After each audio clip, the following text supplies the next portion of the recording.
जा रहे हैं प्राइवेटाइजेशन के बारे में, जो कि एक टॉपिक है हमारी क्लास 12th के इंडियन इकोनॉमिक डेवलपमेंट की बुक में, जो एक चैप्टर है न्यू इकोनॉमिक पॉलिसी 1991 उसके अंदर का। इससे पिछली वीडियो में पार्ट 1 के अंदर हमने बात करी थी कि न्यू इकोनॉमिक रिफॉर्म्स का मतलब क्या होता है, न्यू इकोनॉमिक पॉलिसी क्या थी, लिबरलाइजेशन प्राइवेटाइजेशन के बारे में हमने बात करी थी, लिबरलाइजेशन क्या था। और उसके बाद आज ये दूसरा पार्ट जिसके अंदर हम बात करेंगे प्राइवेटाइजेशन के बारे में। अगर आपने ये हमारे इस वीडियो का पहला पार्ट नहीं देखा है तो प्लीज़ आप पहले उस पार्ट को देखिए और बाद में इस पार्ट को ज़रूर देखें। तो चलिए शुरू करते हैं। प्राइवेटाइजेशन का मतलब क्या होता है? प्राइवेटाइजेशन का मतलब ये होता है कि जब सरकार जो उसके पब्लिक सेक्टर अंडरटेकिंग्स हैं या जो पब्लिक कंपनीज़ हैं या गवर्नमेंट कंपनीज़ हैं उनमें से अपना जो ओनरशिप का जो शेयर होता है उसको बाहर निकाल लेती है। मतलब उन एंटरप्राइजेस के अंदर जो सरकार का जो हिस्सा है उसको बाहर निकाल लेती है और उन एंटरप्राइजेस को प्राइवेट सेक्टर के हाथों में सौंप देती है। इसको हम बोलते हैं प्राइवेटाइजेशन। कभी कभी प्राइवेटाइजेशन को हम डिसइन्वेस्टमेंट का नाम भी देते हैं, लेकिन ये दोनों चीज़ें थोड़ी सी डिफरेंट होती हैं। इसके बारे में हम फिर कभी बात करेंगे। वापस आते हैं कि प्राइवेटाइजेशन का अगर हम मतलब देखें तो प्राइवेटाइजेशन का बहुत सिंपल मतलब है कि एक बहुत ही ग्रेजुअल प्रोसेस है जिसमें हम प्राइवेट सेक्टर को उन कंपनीज़ की ओनरशिप दे देते हैं, उन कंपनीज़ की मैनेजमेंट उनके हाथों में दे देते हैं जो कंपनीज़ पहले कभी गवर्नमेंट के कंट्रोल में हुआ करती थी। प्राइवेटाइजेशन को हम दो तरीके से कर सकते हैं, या तो हम डायरेक्ट ही क्या करें, गवर्नमेंट की जो एंटरप्राइज है उनको प्राइवेट सेक्टर को बेच दें, उनका आउटराइट सेल कर दें। और दूसरा तरीका है कि सरकार धीरे धीरे अपना शेयर निकाले उन एंटरप्राइजेस से, धीरे धीरे अपनी मैनेजमेंट कम करे। कुछ ऐसी एंटरप्राइजेस भी होती हैं जो मिक्स्ड एंटरप्राइजेस होती हैं जहाँ पे सरकार और प्राइवेट सेक्टर मिलके काम करते हैं किसी एक कंपनी के अंदर, किसी एक पब्लिक सेक्टर अंडरटेकिंग के अंदर। तो सरकार वहाँ से धीरे धीरे क्या करे, धीरे धीरे अपना शेयर बाहर निकाले, धीरे धीरे जो मैनेजमेंट है जो सरकार के हाथ में हुआ करती थी उसको प्राइवेट सेक्टर के हाथों में दे।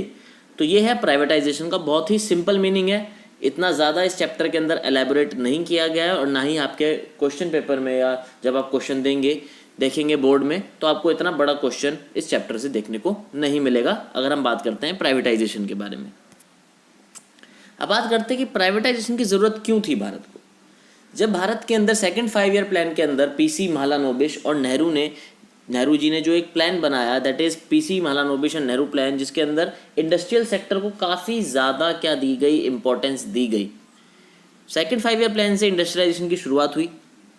इंडस्ट्रियलाइजेशन की प्रोसेस के अंदर सरकार को मेन रोल दिया गया, प्राइवेट सेक्टर अंडरटेकिंग्स को मेन रोल दिया गया और ये कहा गया कि कंट्री की ग्रोथ के लिए पब्लिक सेक्टर को बहुत बढ़ चढ़कर आगे आना पड़ेगा।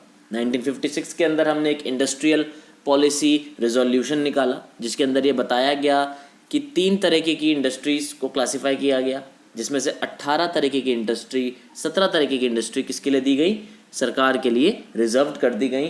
तो ये रेजोल्यूशन के अंदर ये बताया गया था कि सरकार किस तरीके से इंडस्ट्रियल ग्रोथ में एक ड्राइविंग सीट पर रहेगी। अगर आपने हमारी इंडस्ट्रियल पॉलिसी रेजोल्यूशन के ऊपर की वीडियो नहीं देखी है तो आप प्लीज़ उसको ज़रूर देखें, आपको लिंक डिस्क्रिप्शन बॉक्स में मिल जाएगा।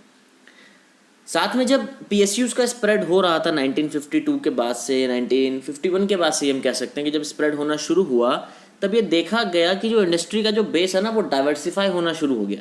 1951 से लेकर 1991 तक इन 40 सालों के अंदर इंडस्ट्रियल बेस काफ़ी ज़्यादा बढ़ा हमारी कंट्री में, इंडस्ट्रीज लगनी शुरू हुई और उनका ना एक डाइवर्सिफिकेशन भी हो गया था। किसी एक ही चीज़ की अब इंडस्ट्री नहीं थी भारत के अंदर, थोड़ी ज़्यादा चीज़ों की इंडस्ट्री लगनी शुरू हो गई थी।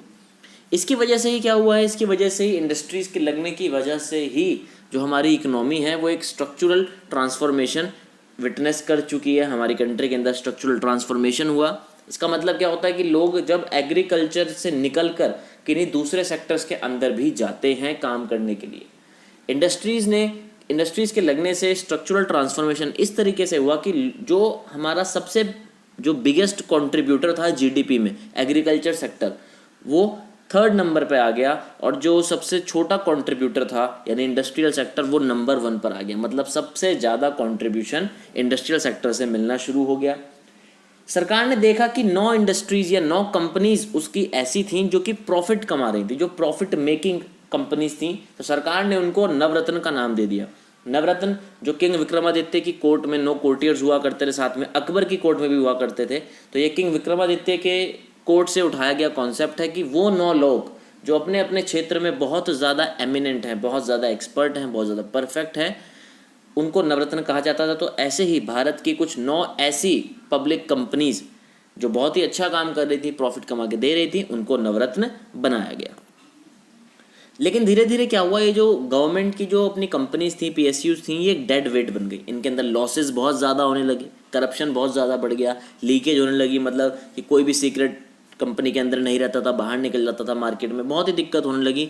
और तब सरकार को एक ही अच्छा ऑप्शन दिखा, और वो क्या दिखा, प्राइवेटाइजेशन। क्योंकि 1991 तक आते आते एक सरकार बहुत बड़ी क्राइसिस के अंदर आ गई थी, तो जिसकी वजह से वो अब और ज़्यादा इन लॉसेस को बियर नहीं कर सकती थी।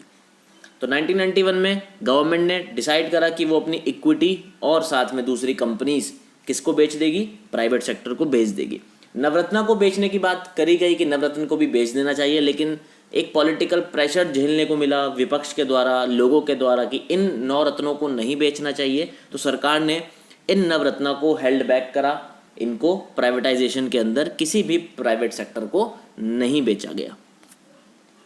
अब बात करते हैं कि प्राइवेटाइजेशन का गेन क्या हुआ। सबसे पहली बात है, प्राइवेटाइजेशन से ना, जब भी कोई भी चीज़ प्राइवेट सेक्टर के हाथ में जाती है तो प्राइवेट सेक्टर काम करता है सेल्फ इंटरेस्ट के लिए, वो सोशल वेलफेयर के लिए काम नहीं करता, वो प्रॉफिट कमाने के लिए काम करता है। और जब भी कोई इंसान अपने सेल्फ इंटरेस्ट के लिए काम करता है, कोई भी सेक्टर अपने सेल्फ इंटरेस्ट के लिए काम करता है, तो वो अपने पूरे एफर्ट लगाता है हाई प्रॉफिट्स अचीव करने के लिए।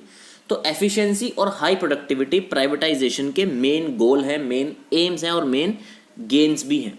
साथ में प्राइवेटाइजेशन ये एक्सपेक्ट करता है कि जो प्राइवेट इंडिविजुअल्स हैं, जो प्राइवेट एंटरप्रेन्योर्स हैं, वो डोमेस्टिक कंपटीशन तो अच्छे से फेस करें, साथ में इंटरनेशनल कंपटीशन भी फेस करें, ताकि उनको अपनी क्वालिटी का पता चल जाए कि उनका जो सामान है वो इंटरनेशनल मार्केट पे किस क्वालिटी का है। इसीलिए प्राइवेटाइजेशन के अंदर जब आपको इंटरनेशनल कंपटीशन फेस करना पड़ता है तो आप उसको पुरानी टेक्नोलॉजी के साथ कभी भी फेस नहीं कर सकते।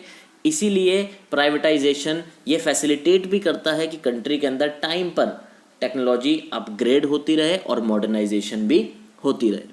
तीसरा, ये जनरेट करता है हाई प्रॉफिट, तो इसीलिए यहाँ पर जो प्रोडक्शन है वो बहुत ज़्यादा डाइवर्सिफाई भी हो जाती है। हाई प्रॉफिट्स आप किसी एक तरीके का गुड बनाकर ही नहीं कर सकते, आपको काफ़ी तरीके के बिजनेस करने पड़ते हैं, आपको बहुत तरीके की चीज़ें बनानी पड़ेंगी। इसी की वजह से हमारी कंट्री के अंदर जो है डाइवर्सिफिकेशन भी हुआ है प्रोडक्शन का। आज हम दुनिया के टॉप 10 इंडस्ट्रियल कंट्रीज़ के अंदर आ रहे हैं।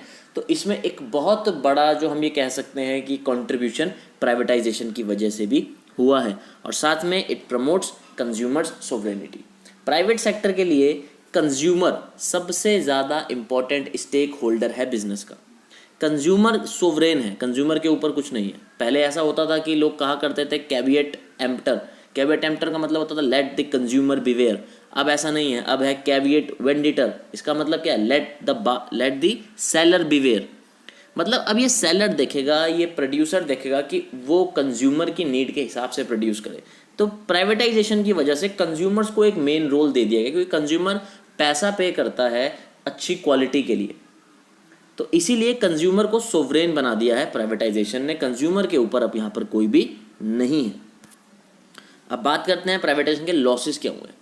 जाहिर सी बात है कि जो एक सोशलिस्ट पैटर्न था कि सोशल वेलफेयर करना है, हमारे देश में काफ़ी गरीबी थी, काफ़ी अनएम्प्लॉयमेंट थी, उस चीज़ को बिल्कुल पूरी तरीके से प्राइवेटाइजेशन उसके अगेंस्ट है। प्राइवेटाइजेशन में जब प्राइवेट सेक्टर को मेन रोल दिया जाता है तो वो सेल्फ इंटरेस्ट के लिए काम करता है, ना कि सोशल वेलफेयर के लिए। जब पब्लिक सेक्टर अंडरटेकिंग्स को प्राइवेट सेक्टर को बेच दिया गया तो उनका कोई भी जो पहले वाली रेलेवेंस थी कि हमें सोशल वेलफेयर करना है, लोगों को अच्छी क्वालिटी ऑफ गुड्स देने हैं, चीप रेट पे देने हैं, ये रेलेवेंस पूरी तरीके से ख़त्म हो जाती है। प्राइवेट सेक्टर डिपेंड करता है फ्री प्ले पे। किसके फ्री प्ले पे? Market forces of demand and supply पे। Market forces of demand and supply पे क्या होता है, बिल्कुल फ्री प्ले होता है। तो यहाँ पे चीज़ें वही बनाई जाती हैं, उन लोगों के लिए बनाई जाती हैं जो लोग उनको खरीदने के लिए उनके पास रिसोर्सेज होती हैं। फॉर एग्जांपल, प्राइवेट सेक्टर कभी भी लोअर मिडिल क्लास या फिर पुअर पीपल के लिए सामान नहीं बनाता। वो जनरली इसीलिए काम करता है कि प्रॉफिट ज़्यादा अर्न कर पाए, और प्रॉफिट अर्न करेगा तो क्वालिटी अच्छी देनी पड़ेगी, तो क्वालिटी अच्छी देगा तो प्राइसेस बहुत ज़्यादा होंगे। तो पुअर पीपल तो उसका टारगेटेड कंज्यूमर सेक्शन नहीं होते हैं, यानी ये उन्हीं के लिए सामान बना पाता है जिनके पास उस सामान को खरीदने के लिए मीन्स होते हैं। तो ये भी एक इंडिया जैसी कंट्री के अंदर जहाँ पे जो इकोनॉमिक डिवाइड है वो काफ़ी ज़्यादा है, तो वहाँ पर ये प्राइवेटाइजेशन के इम्पेरेटिव लॉसेस देखने को मिलते हैं। तो यहाँ पर आपने देखा कि प्राइवेटाइजेशन के कुछ गेन्स भी हैं कि वो एफिशिएंसी ला के देता है, हाई प्रोडक्टिविटी करके देता है, अच्छा प्रॉफिट करके देता है, जीडीपी के अंदर कंट्रीब्यूशन करके देता है, टेक्नोलॉजी टाइम टाइम पे अपग्रेड होती है, मॉडर्नाइजेशन आती है, कंज्यूमर को सोवरेनिटी मिलती है। लेकिन साथ साथ में यहाँ पर लॉसेस भी हैं कि सेल्फ इंटरेस्ट के आगे सोशल इंटरेस्ट हार जाता है। पीएसयूज जब प्राइवेट सेक्टर को बिक जाते हैं तो उनकी रेलेवेंस बिल्कुल ख़त्म हो जाती है। फ्री प्ले होता है मार्केट का, तो सामान उन्हीं के लिए बनाया जाता है जो उस सामान को खरीद सकते हैं। और यहाँ पर सबसे पहली बात है कि जो इकोनॉमिकली वीकर सेक्शन होता है उसको बहुत ज़्यादा टेंशन देखने को मिलती है अगर प्राइस बढ़ जाते हैं तो। और आप सब लोग को पता है कि जब फ्री प्ले होता है तो प्राइस बढ़ने या घटने पर किसी का भी कंट्रोल नहीं होता। अब बात करते हैं सर्कुलर ट्रेजेडी के बारे में। ये था हमारा आज का प्राइवेटाइजेशन का टॉपिक। बहुत ही छोटा टॉपिक है, बहुत ही ईजी टॉपिक है। आप मुझे कमेंट में ज़रूर बताएं कि आपको हमारी वीडियो पसंद आई है या नहीं आई। आपको कुछ डाउट है तो वो बताएं, समझ में आई है तो हमें वो भी बताएं प्लीज़।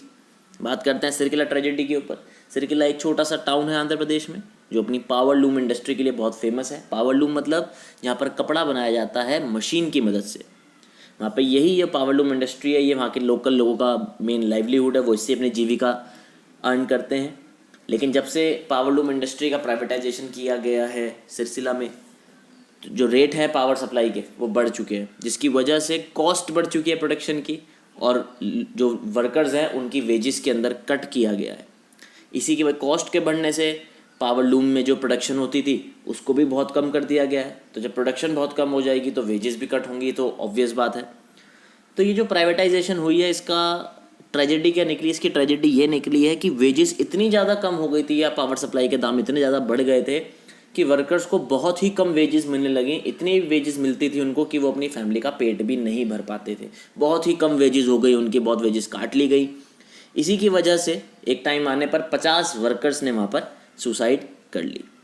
जी हाँ, 50 वर्कर्स ने। तो इसीलिए इसको कहा जाता है सिलसिला ट्रेजेडी की। एक बहुत बड़ी एक ऐसी ट्रेजेडी है जो ये दिखाती है कि प्राइवेट सेक्टर जो प्राइवेटाइजेशन है वो कभी कभी पुअर पीपल के लिए या जो एक इकोनॉमिकली वीकर सेक्शन सोसाइटी का, उसके लिए कितना बड़ा प्रॉब्लम क्रिएट कर सकता है। बात करते हैं नवरत्न के बारे में। हमने देखा था कि 9 कंपनीज ऐसी थी जिनको नवरत्न बनाया गया था। 9 प्रॉफिट मेकिंग कंपनीज हैं ये गवर्नमेंट की, या फिर ये PSUs हैं, हम इन्हें कह सकते हैं, पब्लिक सेक्टर अंडरटेकिंग्स हैं। ये 9 कोर्टियर्स की तरह थी विक्रमादित्य की कोर्ट में जो थे। क्या है ये 9 रत्न? सबसे पहले है इंडियन ऑयल कॉरपोरेशन IOC, दूसरी है Bharat petroleum corporation limited BPCL, ONGC यानी oil and natural gas corporation, SAIL steel authority of India limited, BHEL जो कि हरिद्वार में जहाँ पे मैं रहता हूँ, जहाँ पे मैं वीडियो शूट कर रहा हूँ, BHEL वहाँ पे एक बहुत बड़ी इंडस्ट्री है। काफ़ी लोगों को यहाँ पर, हमारे हरिद्वार के जो लोग हैं आसपास, ऋषिकेश के, रुड़की के, इनको काफ़ी ज़्यादा एम्प्लॉयमेंट यहाँ प्रोवाइड हो रही है। तो BHEL भी एक नवरत्न है। Bharat Heavy Electricals Limited, Indian Petrochemical Corporation Limited IPCL, Videsh Sanchar Nigam Limited VSNL, National Thermal Power Corporation NTPC, और साथ में HPCL यानी हिंदुस्तान पेट्रोलियम कॉरपोरेशन लिमिटेड। 2009 में और 2010 में, इस साल के बीच में 2009-2010 में महारत्न के अंदर सिर्फ 9 इंडस्ट्रीज़ ही नहीं रही हैं। नाम नवरत्न ही रखा गया है, अब उसको काफ़ी ज़्यादा एक्सपेंड कर दिया गया है। 9 रत्न से ज़्यादा रत्न इसके अंदर आ चुके हैं, 9 कंपनीज से ज़्यादा कंपनीज इसके अंदर आ चुकी हैं। और कुछ कंपनीज ऐसी हैं जिनको हमने न्यू एडिशन किया है, जैसे इंडियन ऑयल लिमिटेड और ऑयल इंडिया लिमिटेड जिसको हम कहते हैं ऑयल। साथ में हमने इसके अंदर BSNL, MTNL, इनको भी हमने नवरत्न बनाया है। और कुछ इंडस्ट्रीज़ ऐसी हैं जैसे ये BHEL हो गई, steel authority of India limited हो गई, ONGC हो गई, साथ में Indian Petrochemical Corporation limited, national Thermal Power corporation, Hindustan petroleum corporation limited, इनको हमने महारत्न बना दिया है क्योंकि इनको हमने नवरत्न से और ज़्यादा ऊपर प्रमोट कर दिया है। ठीक है, ये टॉपिक इतना ज़्यादा इंपॉर्टेंट नहीं है, बस आपको नवरत्न को याद रखना बहुत ज़रूरी है। और एक बात और, हमारी कंट्री के अंदर 75 मिनी रत्नास भी हैं, जिन्हें हम मिनी रत्न भी कह सकते हैं हिंदी में। 75 ऐसी कंपनी है सरकार की जिनको उन्होंने मिनी रत्न का भी स्टेटस दिया है। तो ये था हमारा आज का टॉपिक प्राइवेटाइजेशन के ऊपर। बहुत ही इजी टॉपिक है। अगर आपको कोई भी डाउट यहाँ पर लगता है तो आप हमें कमेंट सेक्शन के अंदर ज़रूर बता सकते हैं।